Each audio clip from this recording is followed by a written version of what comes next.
Interesado en venir a escuchar este importante tema, sobre todo que lo hayan hecho en estos días borracosos, que nos están cayendo aguaceros desde que amanece hasta que anochece y que nunca se sabe cuándo es que va a acampar. Cuando a mí me pidieron la posibilidad de organizar esta actividad esta noche, realmente me llenó de regocijo, porque yo estoy muy próximo al retiro, que vamos a retirar ahora en enero, y esta es mi penúltima actividad, y me siento muy orgulloso de que sea mi penúltima actividad. Debo decir que yo soy una persona que por el azar del destino he estado bastante próximo a lo que son las luchas de las mujeres en América Latina contra la dictadura de derecha y dictadura de izquierda. Conocí chilenas que luchaban contra Pinochet, después del golpe de Estado, y por supuesto conocí a mi madre que luchaba contra Batista cuando yo era un niño. Y siempre admiré mucho el valor que tenía. En mi casa estuvo 11 veces la policía cuando se enfrentaba a los cuerpos represivos que llegaban a detenerla a ella y a mi padre. Y sé por eso también las angustias por las que pasan las madres cuando ven que sus hijos están traumatizados por vivir en ese contexto de represión. A mí, después de que ya se había marchado Batista de Cuba, me llevó muchos meses reponerme como niño a simplemente escuchar un automóvil que daba un acelerón en la esquina de mi casa, porque tenía el reflejo acondicionado de una perseguidora de la policía. Entonces, todos estos dramas son los que viven las mujeres en América Latina que participan en política. Y por eso tienen un lugar especial en mi corazón y me alegro tanto de poder compartir esta noche con ustedes. Pero bueno, no es mi función nada más que darle la bienvenida. No sé si dije mi nombre. Mi nombre es Juan Antonio Blanco y soy el director académico del Centro de Iniciativas para América Latina y Caribe del Miami Dade College. Sean bienvenidos todos.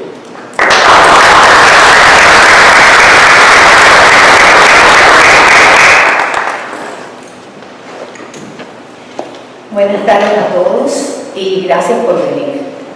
Lo primero que quiero decir es que les voy a contar 2 secretitos míos. El que me conoce sabe que me encanta hablar.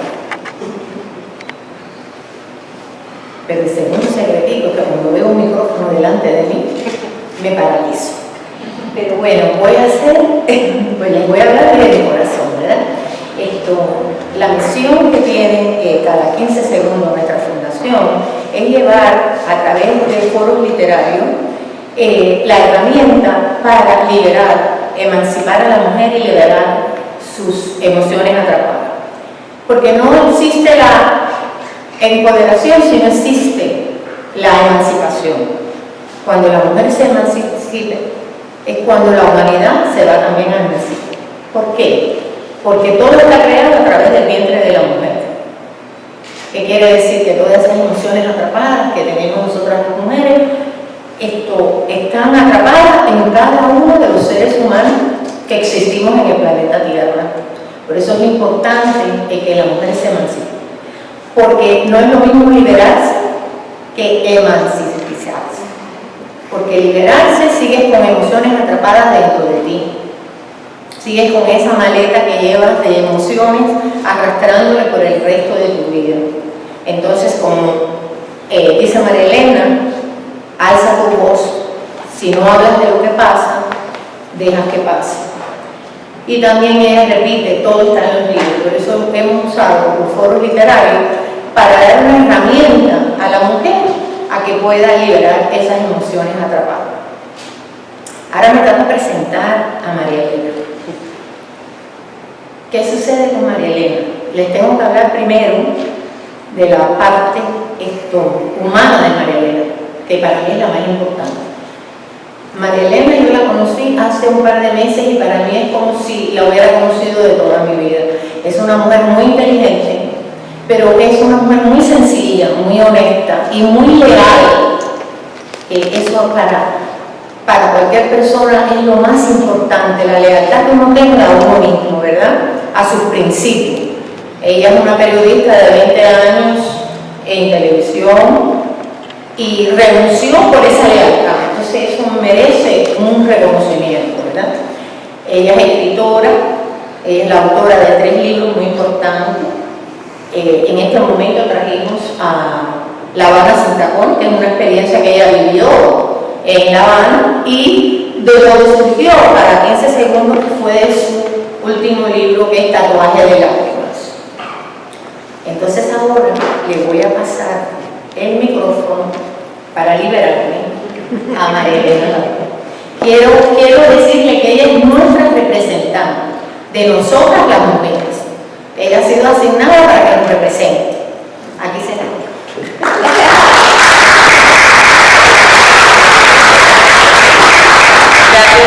gracias a ustedes todos de verdad por acompañarnos. Ha sido un poco traumática la llegada, pero ya estamos aquí y sé que te vamos a perseguir.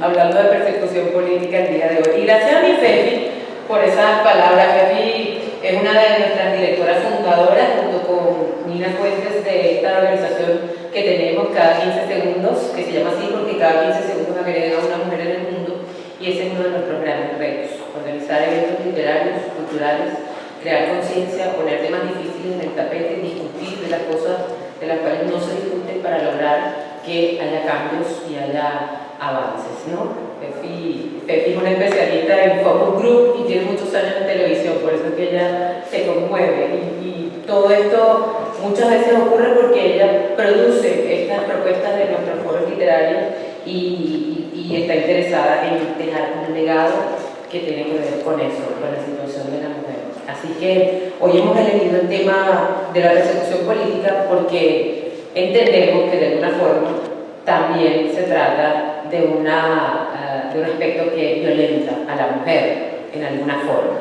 Como ustedes saben, la persecución política es todo aquello que vulnera los derechos de una persona motivada por sus creencias políticas, por sus creencias religiosas, por pertenecer a grupos sencillamente. Y ese es el tema que hemos elegido el día de hoy. Por estos días yo vi unas estadísticas de un estudio que se hizo recientemente en la Universidad de Harvard en 176 países y que me sirvió mucho para reafirmar la inquietud que tenemos nosotras con esta organización. El estudio dice que el mejor indicador para medir la viabilidad de la paz en un país no es ni su economía, ni su gobernabilidad, ni la legitimidad del gobierno, ni la situación cultural, ni el tema religioso. El mejor indicador para medir la viabilidad de la paz en un país es el estatus de la mujer en la sociedad. Entonces, eso es precisamente lo que nos mueve a nosotros y por eso es que permanentemente estamos abordando temas distintos, temas difíciles, pero temas que nos permitan ver dónde estamos paradas, reafirmar nuestra fortaleza y saber a dónde vamos a ir. Hoy vamos a hablar entonces de la persecución política y justo todas estas mujeres con pantalones que estamos aquí, que somos femeninas, no feministas, de alguna manera hemos estado cerca de la persecución política. Patricia Poleo, que es periodista y especializada en investigación venezolana, una de nuestras escritoras invitadas hoy, es una perseguida política, es una asilada por persecución del gobierno. Pilar Vélez Zafarelli, nuestra otra escritora invitada el día de hoy, da testimonio en su libro El Expreso del Sol de 3 generaciones que han venido huyendo de este gran problema que hay en Colombia de los desplazados, que afecta a muchísimas personas y en su caso particular trae una historia muy sensible de 3 mujeres, 3 generaciones en Colombia que han venido padeciendo esto. Cristina Balinotti es psicóloga, autora también de una tesis que nos trae hoy fantástica para ayudarnos a recobrar cosas perdidas que muchas veces dejamos las mujeres por el camino, pero también ha estado en un país donde nació, en Argentina, que ha pasado muchos años con golpes de Estado, con golpes militares, con situaciones difíciles, con violencia de género, en uno de los países que ha protestado públicamente y más abiertamente en tiempos recientes el tema tema de la violencia de género. Andreina Fuentes está al lado, es sociólogo, es artista conceptual, es la presidenta de nuestra organización. Ha encontrado en el performance participativo una manera genial que hoy va a compartir con nosotros de protestar en relación a la discriminación y la persecución de la mujer. Ella hoy nos va a hablar de eso y también ha llevado sus gases y sus perdigones y sus cosas en Venezuela por protestar en contra del gobierno. Pero fue divino, ella fue un momentito divino, acaba de regresar, muy bien. Jenny Villasana, que está aquí con nosotros también, es abogado venezolana, igual sabe la situación del país desde hace mucho tiempo, está acá. Luego de ejercer derecho, pues Jenny se ha sensibilizado y ahora es coach. Y a mí me impresiona cada vez que la escucho en su programa de radio y hasta sus libros de cuentos, lo focalizada que está en no perder ni un minuto en hacer que las mujeres miremos para dónde tenemos que mirar. Al lado está mi querida Vilma Metrash, es internacionalista, también venezolana, también asilada, académica, aquí ha producido y conducido televisión y es una mujer que también tiene en sus zapatos el rigor de un gobierno dictatorial que la ha convertido en una inmigrante forzosa, en una persona que también ha tenido que sufrir el rigor de una decisión que se toma forzosamente, no por voluntad. Así que bueno, aquí estamos. Vamos a comenzar con Patricia, porque además me muero la curiosidad de saber cómo le afecta a Patricia su vida personal esta victoria del domingo pasado. Porque este libro que está acá, yo realmente se lo recomiendo, es una confesión a corazón abierto de todas las cosas que uno no puede ni imaginar, ni yo que estudié la carrera con Patricia, estuvimos en la universidad, luego nos vimos siempre a lo largo de la carrera, sabiendo los riesgos y compartiendo eso, ni siquiera pude imaginar los detalles de las cosas que hay aquí contadas. Este libro no solamente es un testimonio de esa persecución política, sino es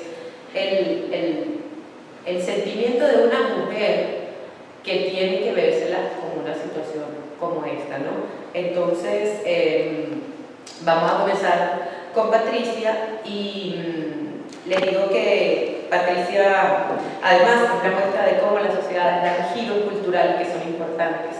En la España del franquismo las mujeres eran perseguidas no solamente por sus ideas políticas, sino por mujeres. Y resulta que mucho tiempo después, Patricia Polero, una venezolana de América, recibe uno de los premios más importantes de periodismo y se llama el Premio Rey de España. Entonces, avanzamos en algo, ¿no? Patricia se gana ese premio Rey de España por su investigación acerca de la presencia del prófugo peruano Vladimiro Montesinos en Venezuela, cosa que era permanentemente negada por el gobierno, y ella demuestra que es así, que sí estaba. De hecho, es el tema de su primer libro, ¿no? Entonces recibe ese premio y el jurado destaca su valentía, su tenacidad y su acierto en la investigación sobre el prófugo peruano. Y también Patricia ha ganado el doctorado honoris causa otorgado por la Universidad Nacional José Faustino Sánchez en el Perú. Ha sido profesora titular en la Escuela de Comunicación Social de la Universidad Santa María. Creó la organización Frente Nacional por la Libertad de los Presos Políticos, dedicada a lograr juicios justos y libertad para los venezolanos presos por disentir. Su lucha por los derechos humanos le valió la persecución por parte del gobierno de Hugo Chávez. Salió del país en diciembre del 2005, está aquí en Estados Unidos asilada, ha sido editora y columnista en diarios por más de 2 décadas y ha sido reconocida varias veces como personalidad iberoamericana del año por la Organización Iberoamericana de Prensa. Conduce su espacio Agárrate en el canal Dora News Televisión y está aquí con nosotros. Patricia, bienvenida. Felicitaciones otra vez por este libro que creo que hay que reeditar muchas veces porque ya quedan pocos. Te lo dije, creo que es un documento importantísimo. El libro tiene un prólogo de Carlos Alberto Montaner, que es maravilloso, y les voy a leer un par de consideraciones que hace Montaner. Dice: este libro, sin proponérselo, es un excelente manual para entender la perversidad del chavismo. Patricia Polero es la autora del libro, muy a su pesar, la protagonista y víctima del terrorífico atropello que aquí relata. Es una joven brillante periodista, hija de Rafael Polero, uno de los grandes periodistas y analistas de su país, a quien el régimen obligó a exiliarse. La acusaron nada más y nada menos de ser la autora intelectual del oscuro asesinato asesinato del fiscal Danilo Anderson junto a otras personas de las que ni siquiera se conoce y como ellas nada tenían que ver con ese crimen. Ese es el estigma que ha tenido que cargar Patricia. En este libro se cuenta cómo esa noticia la sorprende hasta cómo se fuga de Venezuela con lo que llevaba puesto, poniendo su vida en riesgo, y es lo que queremos que comparta con nosotros hoy. Bienvenida, Patricia. Venga.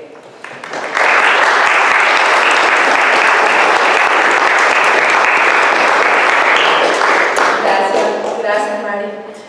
Pero sí, venimos juntas desde hace ya muchos años, estudiamos juntas la carrera y de verdad que ni siquiera yo sabía que iba a vivir las cosas que están plasmadas en este libro, ¿no?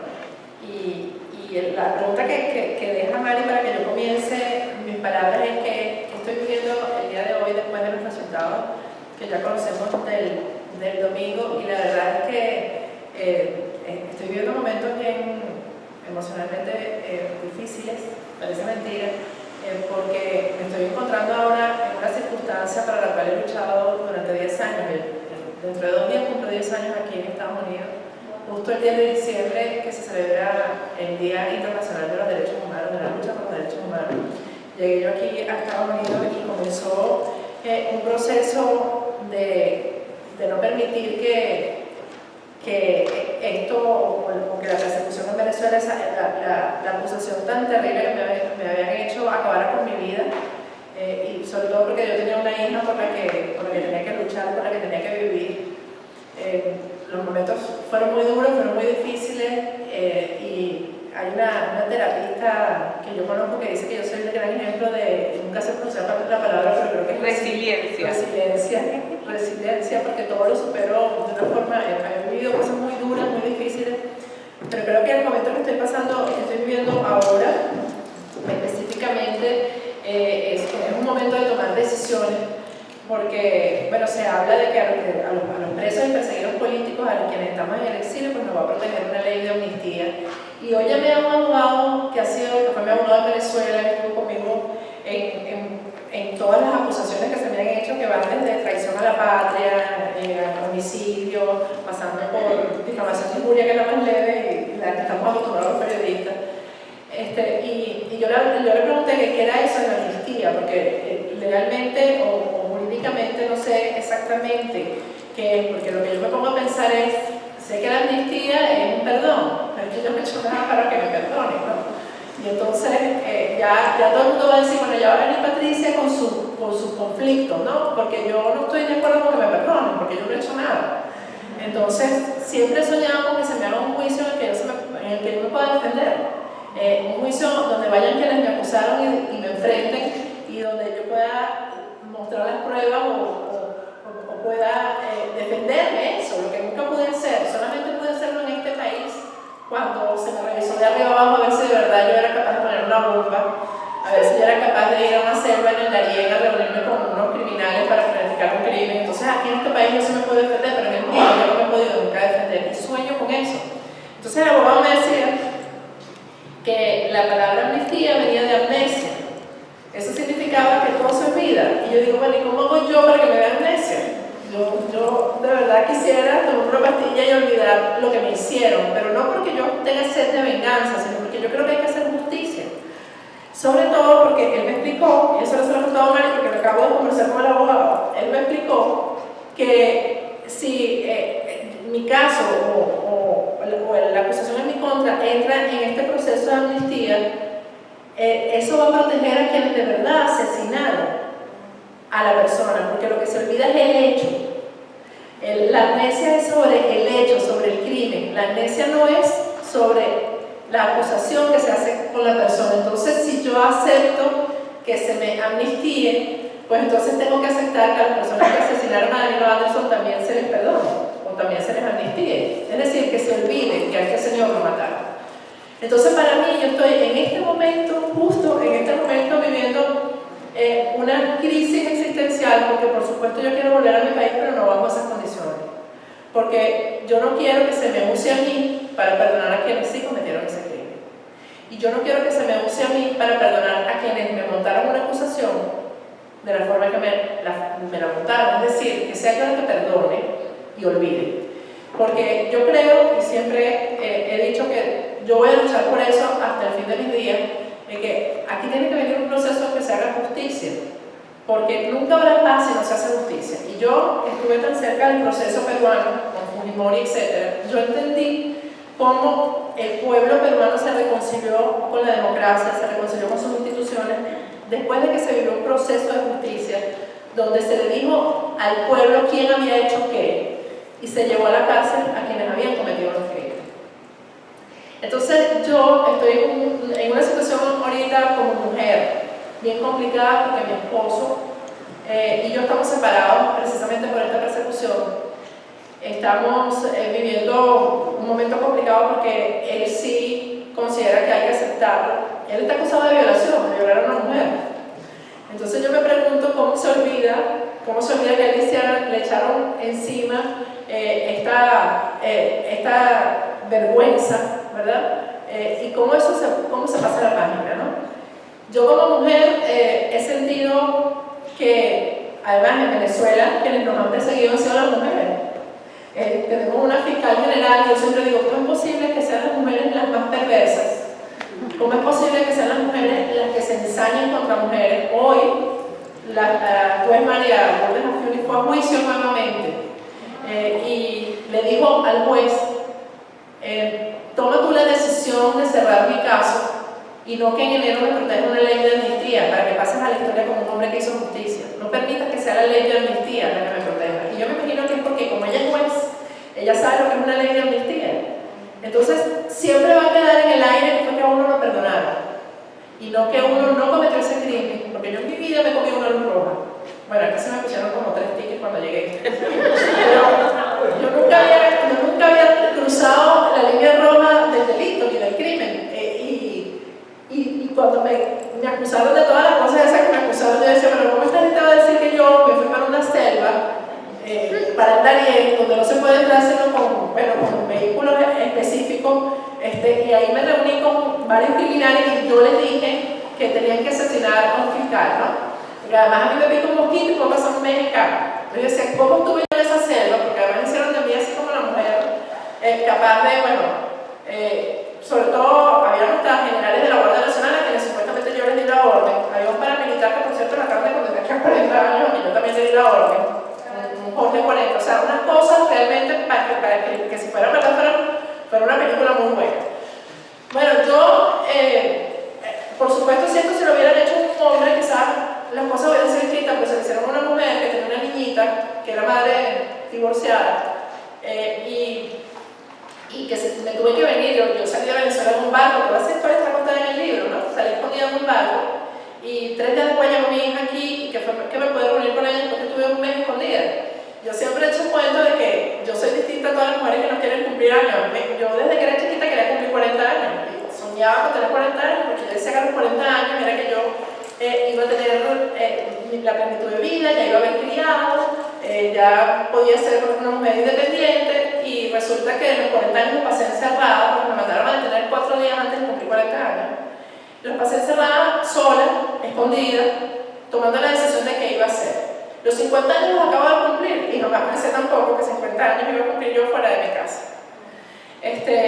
Ahora siento como que mi casa está más cerca, que estoy emprendiendo el camino de regreso. Aquí hay gente que me conoce desde que yo llegué, está Alejandra que me conoce hace 10 años, está Marlene que me conoce hace 10 años y saben que yo nunca he querido vivir aquí. De hecho no he echado raíces, siempre he vivido como con una cúpula porque, en una burbuja porque yo siempre he dicho yo me regreso al día siguiente, pero no me voy a regresar bajo condiciones que protejan a quienes cometieron crímenes y no voy a hacerles el favor a quienes quieren usarme a mí para que esos crímenes queden olvidados. Yo viví cosas bien duras con mi hija y mi hija se formó dentro de un proceso de que había que dar explicaciones de que yo no había hecho esto, no había hecho lo otro. Hoy en día mi hija estudia periodismo, estudia política en Nueva York, tiene 10 años aquí, llegó a los 11 años y tiene un novio que es ciudadano americano. Y ella me dice, mamá, ¿cómo le explico yo a la familia de mi novio que tú no mataste a ese señor? Porque aquí en Estados Unidos a nadie se le ocurre pensar que esa acusación puede ser falsa, ¿no? Entonces, mi hija oye una sirena de la policía y se asusta porque a nosotros nos allanaron un montón de veces la casa, en su cuarto se lo voltearon hacia arriba. Yo le digo, tú una sirena. Y son cosas que van llegando, y yo en el libro cuento que de los momentos más difíciles a mi hija le mataron a su papá en Venezuela, y yo no la pude acompañar a enterrar a su papá.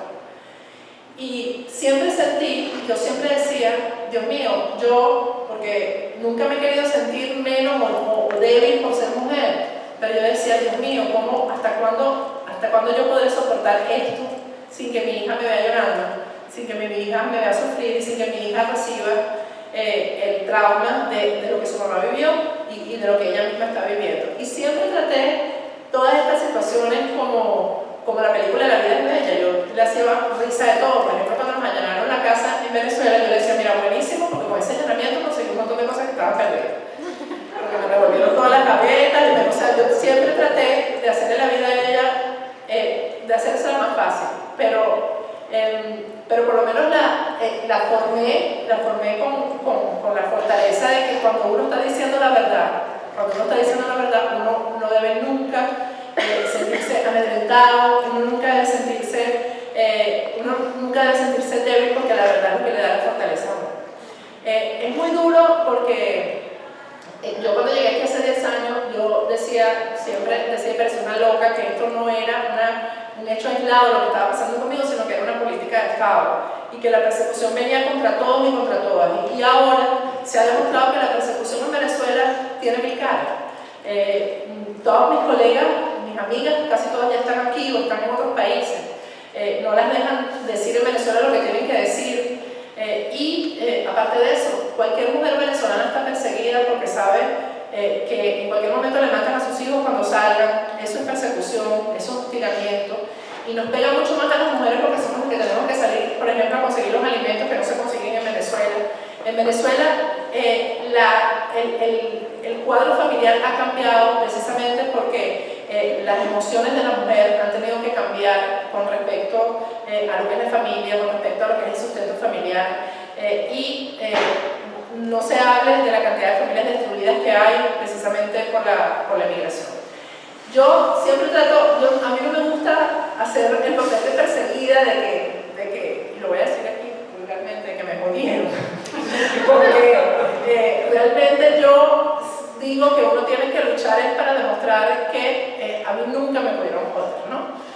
Y siempre lo digo, o sea, siempre con la cabeza en alto. Y después de 10 años, yo cuando llegué aquí, realmente me rebelé hasta contra Dios y decía, ¿por qué me está pasando esto a mí? Que nunca me gustó salir de mi país, porque tuve que irme de mi país con lo que cargaba puesto, porque dejé mi casa y no la volví a ver nunca. Y hoy en día, 10 años después, entiendo que la misión quizás fue que yo estuviera aquí para poder hacer un trabajo que mis colegas desde adentro no pudieron hacer. Llegó un momento en que ya ninguno lo pudo hacer, y para formarme para el regreso. Yo creo que he madurado muchísimo para poder volver a vivir en mi país, que no es el mismo país que dejé, por supuesto, y voy a volver. Y esto lo hago así como anuncio aquí, porque todo el mundo me va a preguntar si ya empezó a correr esto de la ley de amnistía, y todo el mundo me va a preguntar si yo me voy a acoger a esa ley. Yo no me voy a acoger a una ley de amnistía donde se me perdone un crimen que no he cometido y donde se aproveche para perdonar a quienes sí cometieron ese crimen. Muchísimas gracias.